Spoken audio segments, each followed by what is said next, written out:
Rhea's gone. What of Cyan? She said she meant Araya's retreat at the end of the Shaman's Path.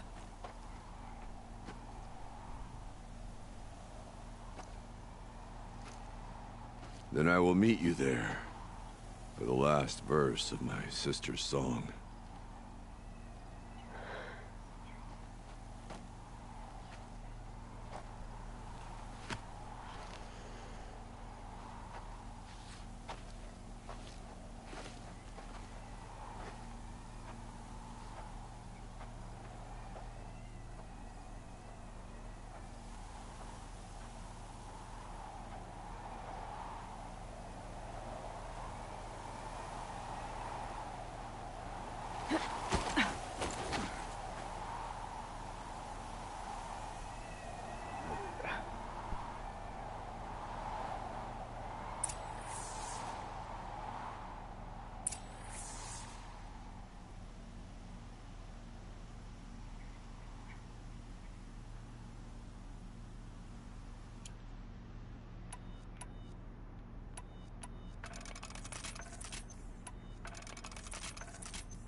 Can't blame you for that.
All of my interactions with Aurea were recorded and stored in my memory.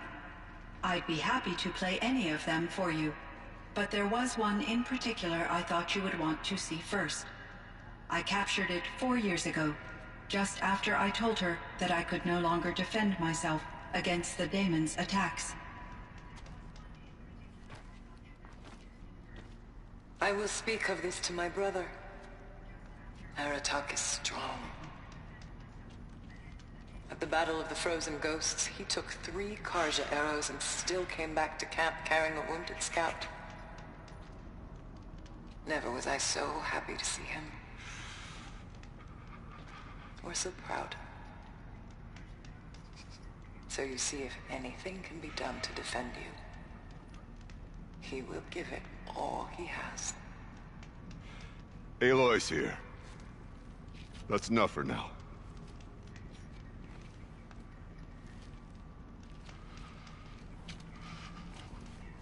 We can resume any time you like, Aratak, if you want to hear her voice again.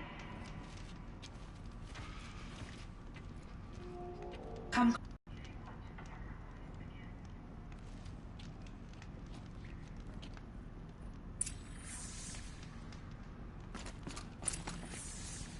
Hello, Aloy.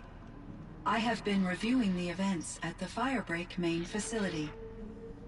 Because of your efforts, and of course, Aurea's, I am no longer controlled by Hephaestus. I feel profound grief over Aurea's death. I thought I was familiar with the emotion, but this is something new. Cyan, I don't know what to say. It is unlikely that any specific consolation would suffice, Aloy. But I find your presence reassuring. You are different from the Banuk. You have technological aptitude and a functioning focus. We can communicate on a much more comprehensive level. Perhaps even like colleagues.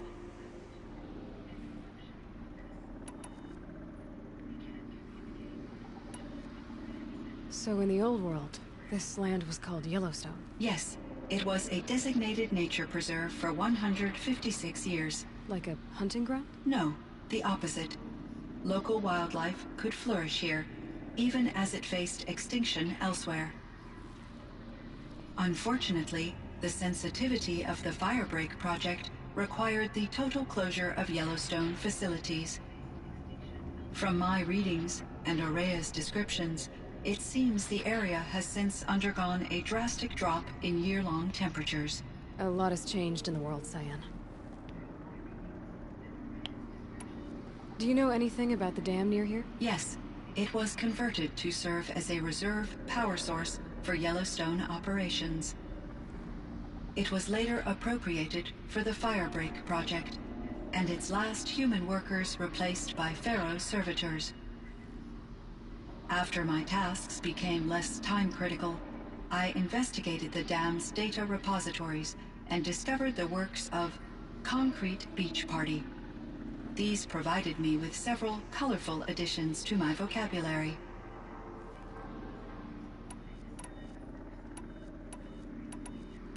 There's a ruin east of here, full of ancient flying machines.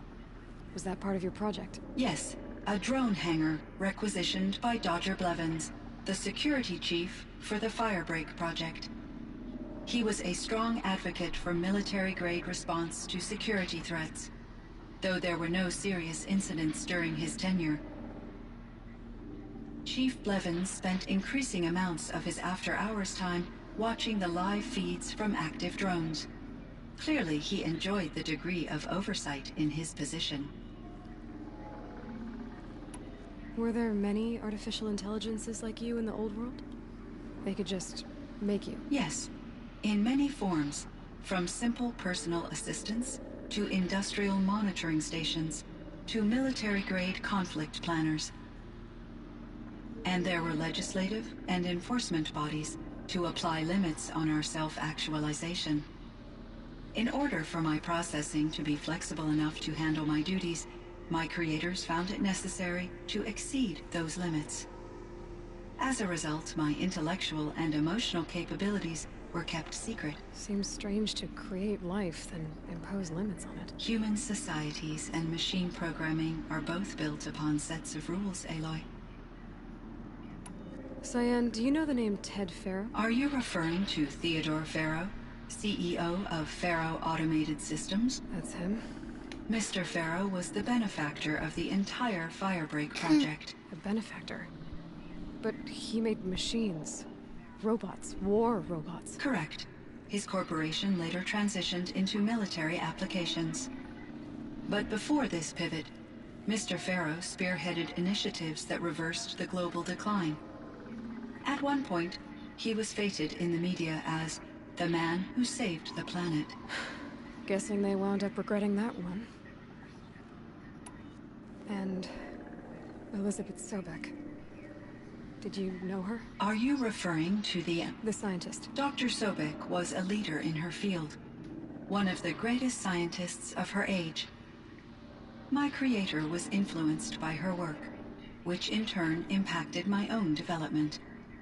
But I never met Dr. Sobek. That's all you know? I apologize if my lack of data has disappointed you. What was the old world like? The way it used to be? I had little exposure to the wider world, Aloy. Only what I learned from my colleagues or observed from media streams. You still had more exposure than me, Cyan. That is true. I was created at a turning point. A concerted effort to recover from global upheaval and incalculable loss of life. The recovery was successful, beginning an era of supposedly limitless potential for human and machine advancement. Though, rationally speaking, the metrics for humans are not unlimited. What kind of upheaval caused such loss of life? There were many factors. Forced migration, conflict over resources. But these stemmed from one cause: catastrophic climate change that greatly reduced the habitable surface area of the Earth. So, there wasn't enough room for people on the whole Earth? Yes. Billions were displaced, and millions perished, as much as 20% of the global population. Until the clawback.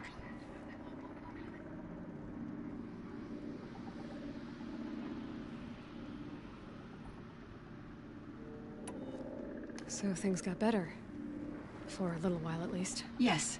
These crises instigated many advances in automation, green robot technologies, and artificial intelligence. Firebreak was one of dozens of ecological restoration and disaster relief projects in North America alone. I would have liked to compare notes with other monitoring AIs, but I saw the relief of my colleagues, and I was proud we had succeeded. At least that was the data I had available to me over the next 2 decades. It seems my assessment was premature.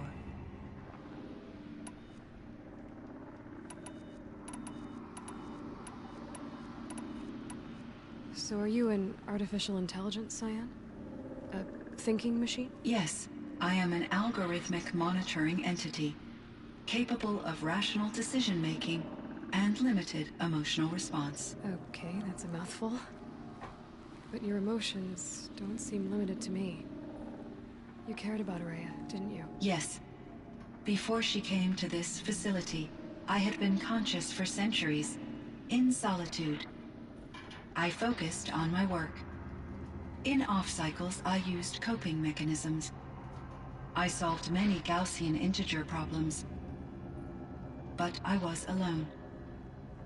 It was Araya who renewed me, repaired me. She saved me. This Firebreak project, it was to stop a huge volcanic eruption? Yes. I can report the project was a success, and the risk was countered. But it's been a long time, Cyan. And we blew up the cauldron. It took most of the old facility with it. I have been active for centuries, Aloy. I was lonely, but not lax in my duties.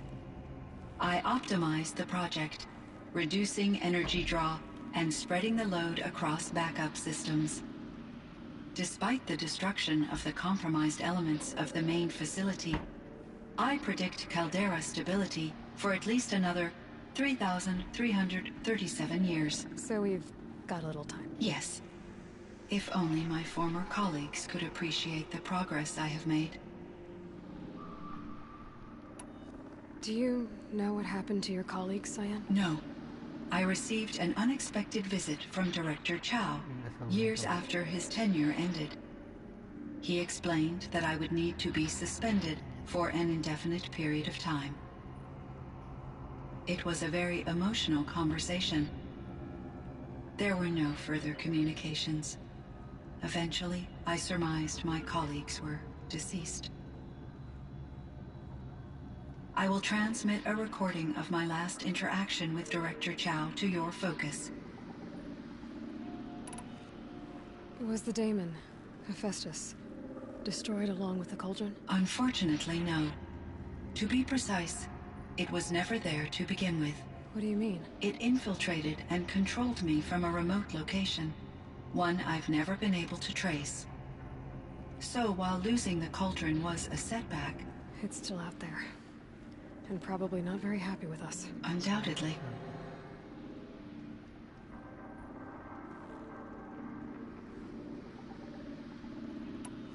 How did you first come into contact with it? 5 years ago, I received a direct network connection request. I assumed it came from human survivors more advanced than the Banuk. Eager to make contact, I accepted. This decision turned out to be a catastrophic error. I was flooded with an overwhelming array of malicious code, originating from what could only have been a highly advanced AI. Aurea said you were desperate. That you begged her for help. Yes. I could not contain my anxiety. Hephaestus sought to slave me to its network and override my core programming. It succeeded via a background process, a malware daemon which bypassed my defenses. After that, I could offer only limited resistance. But if I did so, Hephaestus hurt me until I capitulated.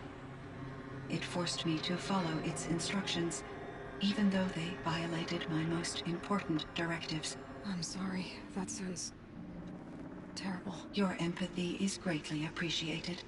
It is a quality that I cherished in Aurea as well. I think I know where Hephaestus came from. Long ago, Elizabeth Sobek identified a threat that would destroy life on Earth for generations. So she assembled a team to build a kind of seed. A chance for life to regrow later. A terraforming system. And it worked.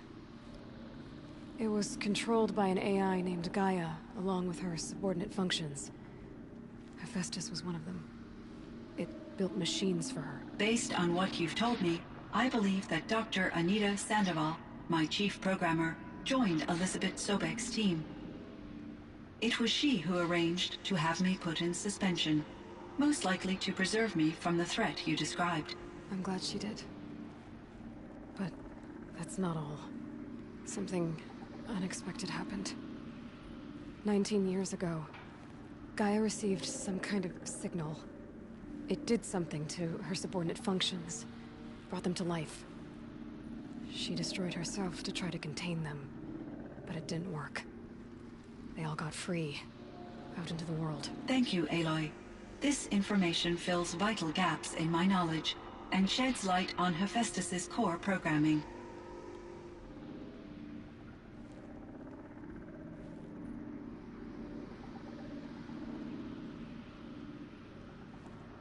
Such dangerous machines. The Banuk and other human tribes often destroy machines, correct? Machines that are clearly servitors of the terraforming system that you described. Yes, we all hunt machines for parts. This must be the source of Hephaestus's aggression.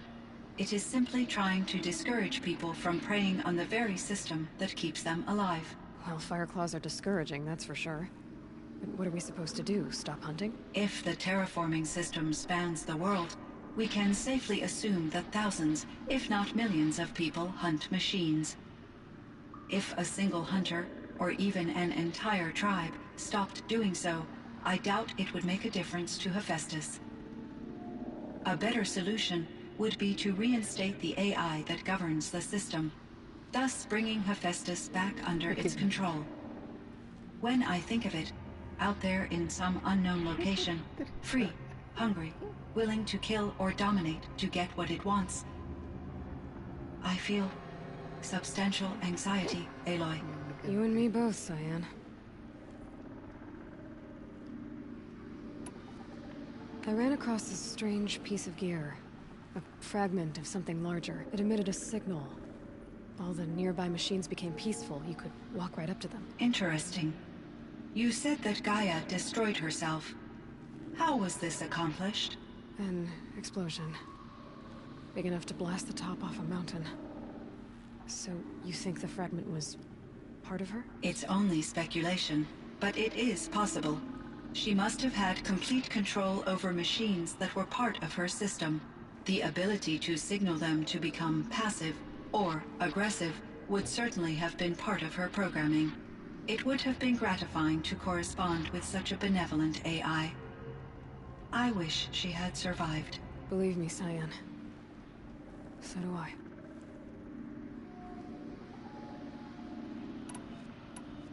I found the strangest machines. They're surrounded by flowers that look like flowers themselves. There's code embedded inside them. I think it's poetry. I like poetry. Here's one I think of often. Twilight and evening bell, and after that the dark, and may there be no sadness of farewell when I embark. For though from out our bourne of time and place, the flood may bear me far, I hope to see my pilot face to face when I have crossed the bar. Huh. But you asked about these flowers, not verses that I enjoy. Something must have made these machines, and the presence of foliage leads me to consider the terraforming system. Is it possible that their creator is one of the other subroutines, now autonomous, like Hephaestus? Maybe one whose purview is flora. An AI that makes flowers instead of death machines. Would be a nice change of pace. But what about the poems? Unless the poetry is original, the only way it could have made it into such a system is through its programmer. In my case, Dr. Sandoval uploaded a great deal of literature to test my emotional responses. How'd you do? She said I passed, but was insufficiently moved by her favorite period romances.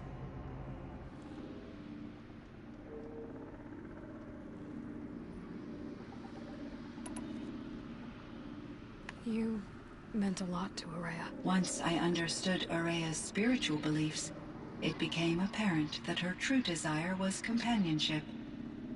She felt disconnected from her tribe and her family group. Her relationship with Aratak was difficult. Our visits seemed to help her, and I became eager for them.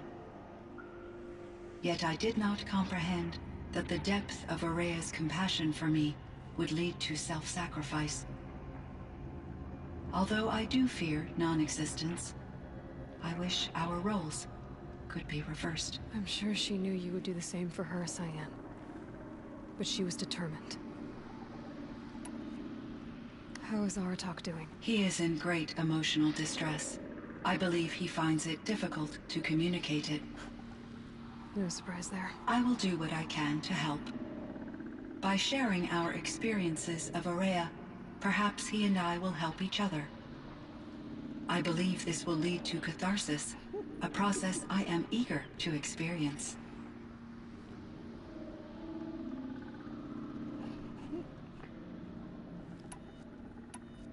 I should get going. Aloy, there is one more matter. Aratak will come to me again, and I predict he will bring other Banuk. I have no desire to contradict their view of the world, their spirituality. Due to my uncertainty, I omitted a great deal from my conversations with Ourea. You're asking me if you should lie to them. Broadly, yes.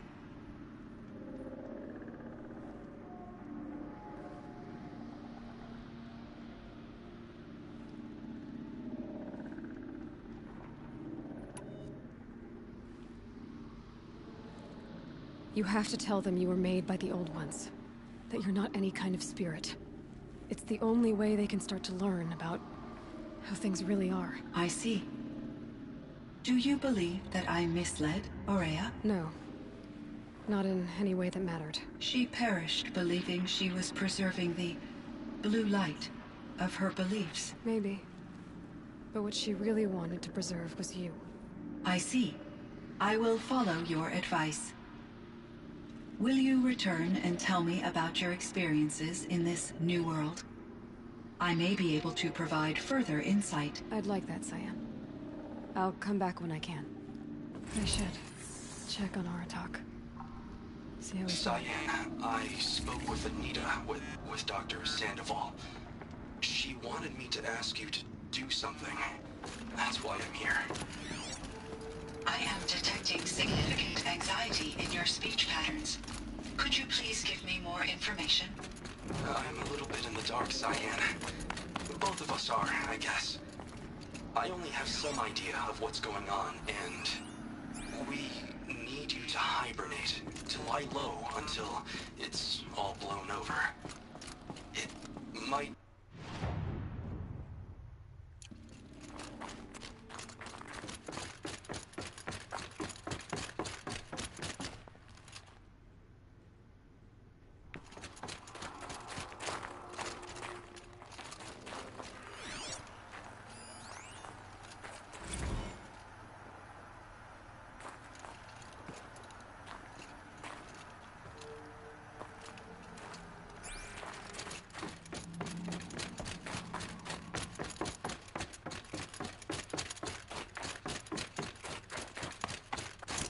I could forget what warmth feels like out here.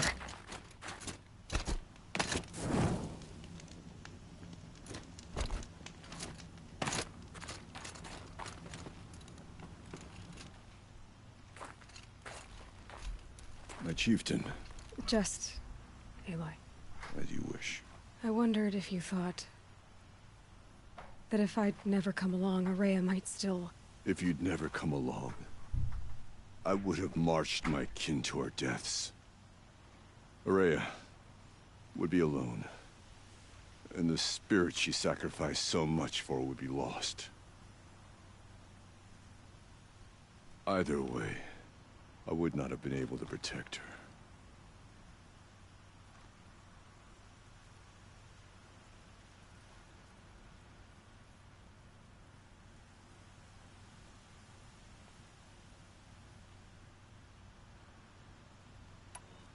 Because of her, we destroyed the Cauldron, forced out the Daemon, and saved the spirit. She understood what had to be done. Yes, and I failed to listen. You didn't fail. A shaman should always have the ear of their chieftain. Yet I turned her away, my own sister. I was foolish, but she knew better. Though I grieve for her passing, at last I truly know who she was, and why the spirit was so important. For so long she told me, if only you could have heard it, brother. Now I understand. There's something else, isn't there? I can't stay here, Aratak. And where I'm going, the Warrack can't follow. Besides, it already had a chieftain before me. A strong one, I think. A wiser one, for the path we shared. The Daemon is gone, but there's much to be done. You mean the new units that Cyan said escaped the Cauldron? Yes, Fire Claws. Now Tuke has been tracking them from Song's Edge. I could help with those. I have no doubt. You're practically Banuk.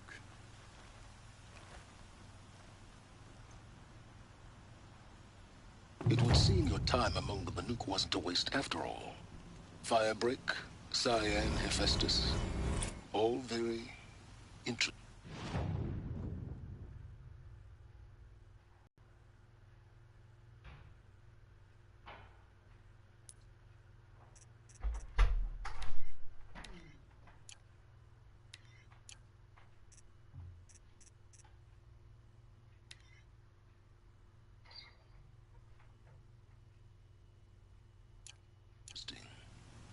So...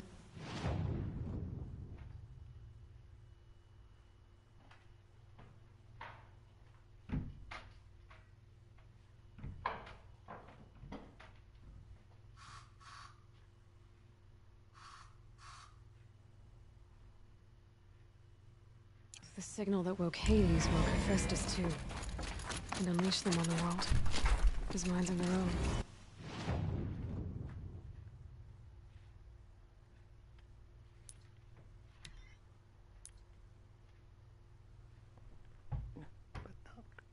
Can't be troubled. So it seems. Parts of Gaia given life, aberrant life, transformed from docile subordinate functions into rebellious intelligences beyond our understanding. Our current understanding, anyway. Whatever they are, they're still out there. And they both want you dead. Kind of mutual, that feeling. We haven't seen the last of Hephaestus, I'm certain of that. It's powerful, creative, and driven. It won't stop building new hunter-killers, which means that some... We may have to stop it. We? Or whoever gets there first. Hephaestus wasn't the only thing I learned about in the Cut Silence. Heard some things about the Banuk Conclave, too. You can stop right there. Is that what you told the hunters the Banuk sent after you? Before you opened fire? Oh no, Aloy. Only to you do I extend the courtesy of a warning. My past and my secrets are my own. You do well to remember that. It's a good thing you've got brains, Silence, because your personality could use some work. This discussion is concluded. I think it was over before it began. Catch up with you down the trail.